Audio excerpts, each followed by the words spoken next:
Hello, কে সাদ্দাম? কহ, কি আছে? ও ফাইন। মারামারি কয়টা পড়ছে?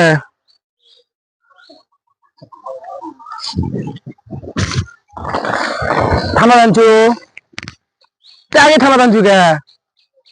আগে আমার সাথে সিস্টেম করা লাগবে না? এমনি সামনে কুরবানি, টাকা পয়সা লাগবে। শালার আগে থানার লেগেছে। কে রে, আগে আমার সাথে দেখা কর, তারপরে না থানা নিয়ে যা। সালাম ভাই। ওয়ালাইকুম সালাম। দেয়নি তো, ডাক দিছি। হাক্কা করো মিয়া, সালাম লে মস্কারি। কি আছে কও, সময় কম। ভাই, কাল আমার ছোট ভাইটা পুলিশ ধরছে। কি করছে?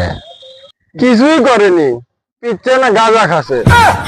হায় হায় রে, এ তো বিশাল বড় অপরাধ করছে। না না না না, এক কোনোভাবে ছাড়ান যাবি না ভাই। কিছু করেন ভাই, সামনে মাসে বিদেশ পাঠামো। তাহলে তো সকাল সন্ধ্যা মালের উপরে থাকবি। কে বুঝি দেখলে? তাহলে আপনি একটা বুদ্ধি দেন ভাই। ওইটা একজন কইলো থানার দালাল সালামের কাছে যা। কি কইলু? দালাল? কে কছে এটা তো? চিনি না তো। হিংসে হিংসে, এই সব শালারা আমার পিছে লাগছে। কোন ভাবে বেটা কোয়া পারবি? এ সালাম দালালি করে খায়।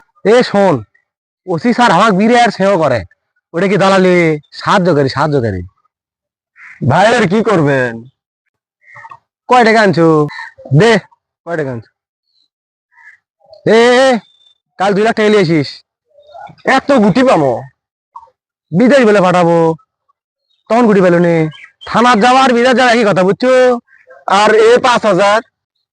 এ যাতো ভাই, যাতো ভাই, টাকা টাকা আনিস করলে ফাঁসি হয়ে যাবি কিন্তু, বুঝছো?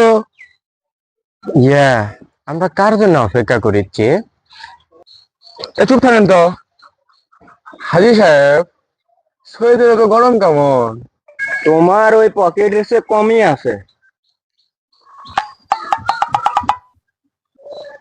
সুদেরও বহুত দেখছি, তোমার মতো দেখিনি। পুরো এলাকাটাই তো খাই দিছে মিয়া। হাজি সাহেব, মাথাটা গরম করান না। আমি সুদেরু কে বলো আপনার? আমি এটা ইনভেস্ট করি। যেটা নি সেটা মুনাফা। মুনাফার সুদ কে হলো? কি বলেন ইমাম সাহেব? ইয়া, সত্যি বলতে দুটাই এক। गजब बेइज्जती है। ইমাম সাহেব, ঈদের বোনাস নিবা না?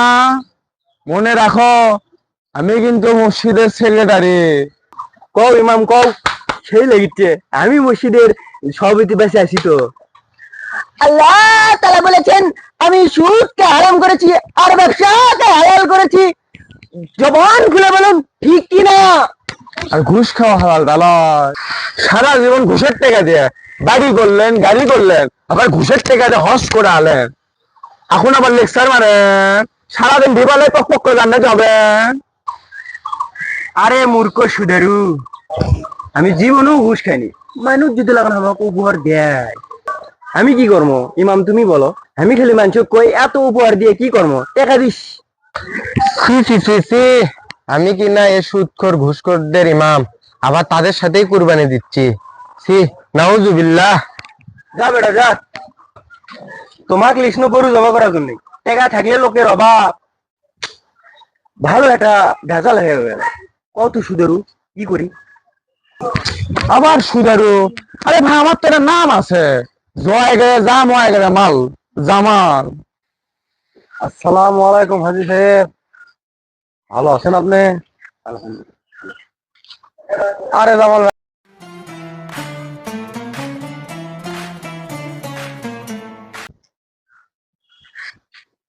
ও পকেট কেমন উঁচে উঁচে হয়ে আছে।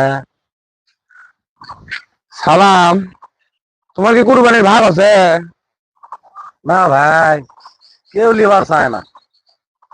কয় নামাজ পড়ি না, তার আবার কিসের কুরবানি? তাই নিয়ত করছি 1 লাখ একটা দেবো। শোনো, আমরা 3 জন মিলে একটা দিই, হাটের সবচেয়ে বড় গরু। ঠিক করছেন, হোক আপনার বাচ্চারা না আফসোস করুক। আসো, ওগুলা কথা করা হবে না পাগলা। গরিব দুঃখীদের জন্য আমার মন কান্দে। ঠিকই তো, আগে ঘুষ খাচ্ছে না। দাঁড়াবি নাকি?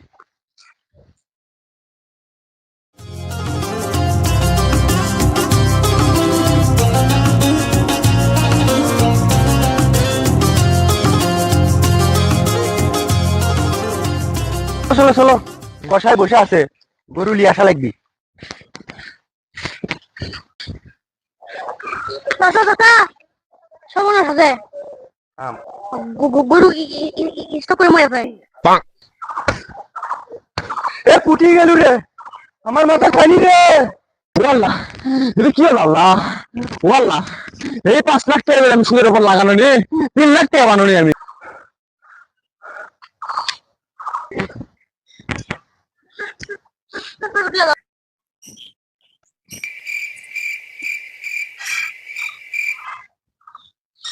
আমি দাঁতে লাগছি, আমার হাসপাতাল দিয়েছ। আল্লাহ সন্তুষ্টির জন্য আমরা কুরবানি দিই, মানুষকে দেখানোর জন্য নয়। মনে রাখবেন, ভাগে কুরবানি দিলে আমাদের এই বিষয়ে সচেতন থাকতে হবে। আরেকটা জিনিস মনে রাখবেন, অবশ্যই যার ঈমান নাই তার কোনো কুরবানিও নাই।